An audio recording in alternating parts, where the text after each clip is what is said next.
తెమ్మని చెప్పారు. సతీ, నీ పూర్తి పేరు చెప్పు. అన్నవరం సత్యనారాయణమూర్తి. చాలా పెద్ద పేరురా.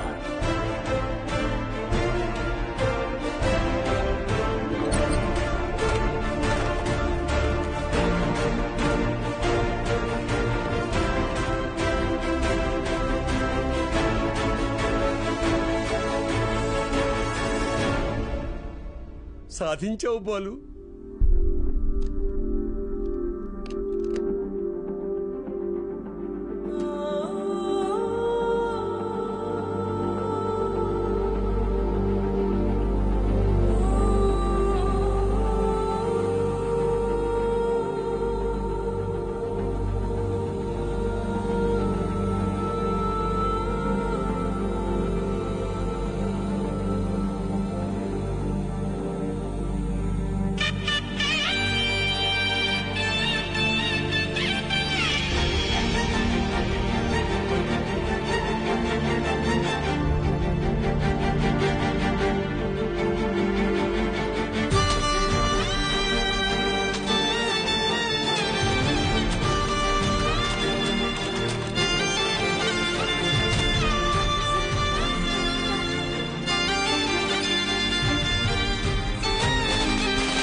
నైన్త్ ర్యాంకే కదా, అయినా సరే నెలకొక 3,000 నుంచి 4,000 ఖర్చు అవుతుంది.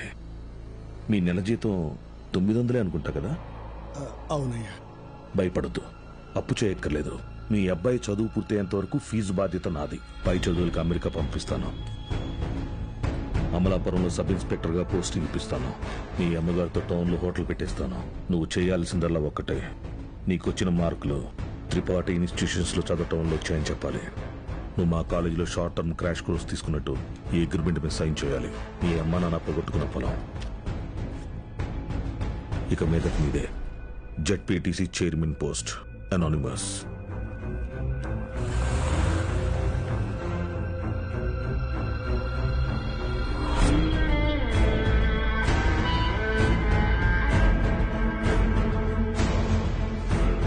తీసుకొచ్చాను sir.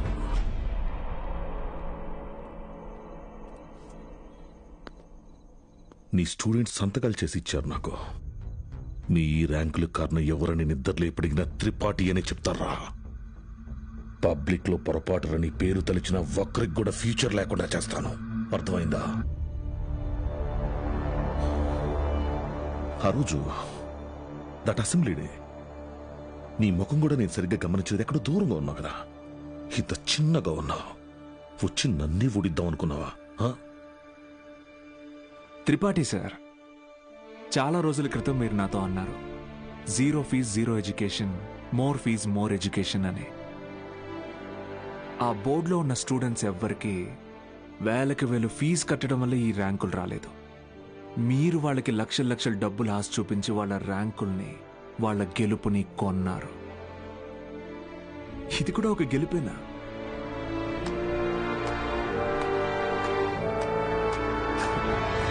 Okay sir, thank you sir. Take care sir.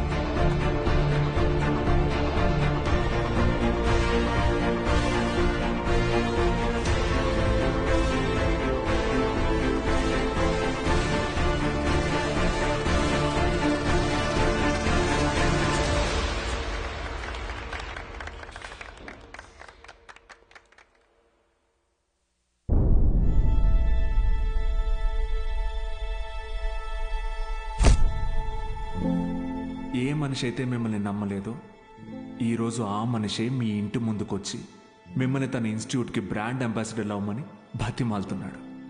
ఏదే బూస్ట్కి సచిన్ ఉన్నట్టు. ఇది కదా నేను మీకు దక్కాలనుకున్న రెస్పెక్ట్. వచ్చింది. సూపర్. సంతకాలు పెట్టండి. కాంట్రాక్ట్ మీద సంతకాలు పెట్టండి. చదువు అనేది వ్యాపారంగా మారి చాలా కాలమైంది. ఫ్యూచర్లో ఇది ఇంకా పెద్ద వ్యాపారం అవుతుంది.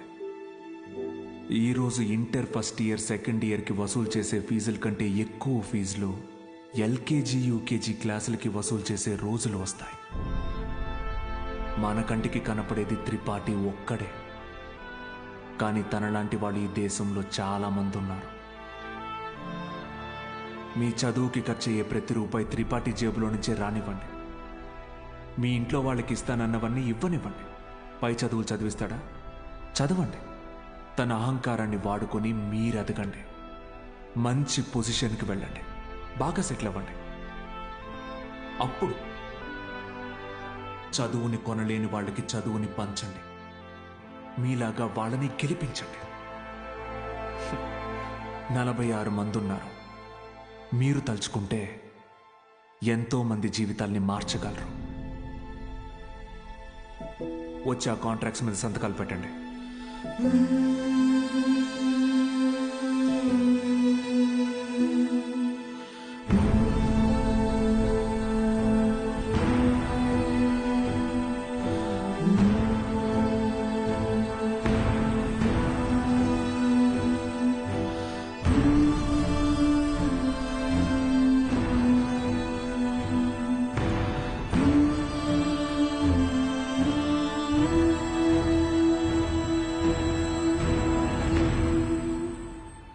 నేను త్రిపాఠి ఎడ్యుకేషనల్ ఇన్స్టిట్యూషన్లో చేరిన మొదటి రోజు ఎప్పటికీ మర్చిపోలేను.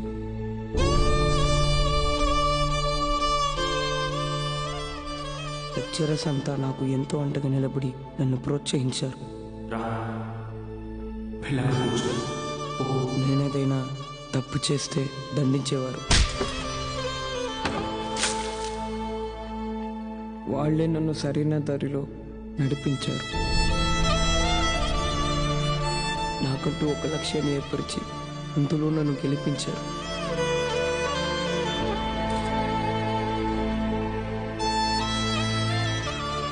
నాకు అమ్మ నాన్న లేరు. త్రిపాఠి ఎడ్యుకేషనల్ ఇన్స్టిట్యూషనే నా ఫ్యామిలీ. అక్కడికి అందరూ అమ్మ నాన్నలతో వస్తారు. నాకెవరూ లేరుగా. ఆయన వస్తారేమో అడుగుతారా?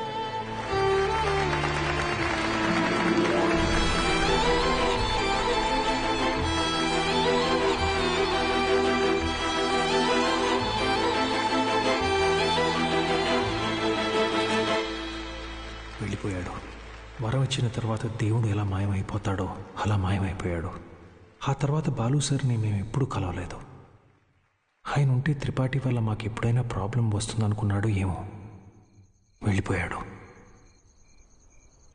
ఏ పాడుబడిన థియేటర్లో బాలు సార్ మాకు చదువు చెప్పారో ఆ థియేటర్నే ఇప్పుడు మేము కోచింగ్ సెంటర్గా మార్చాం.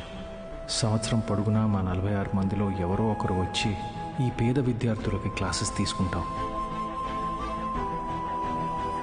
మీ తాతరా ఇక్కడ చదువు అమ్మబడదు, పంచబడుతుంది.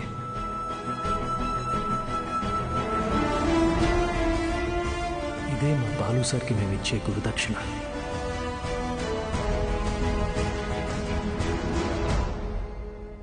ఇప్పుడు బాలు సార్ ఎక్కడున్నారు సార్? తెలీదు.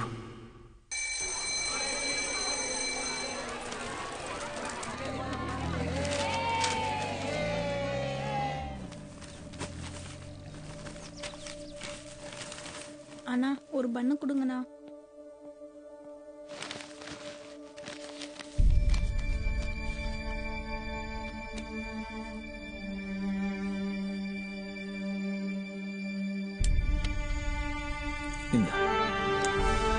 தேங்க்ஸ். படிக்கணும்னு ஆசை இருக்கா தம்பி?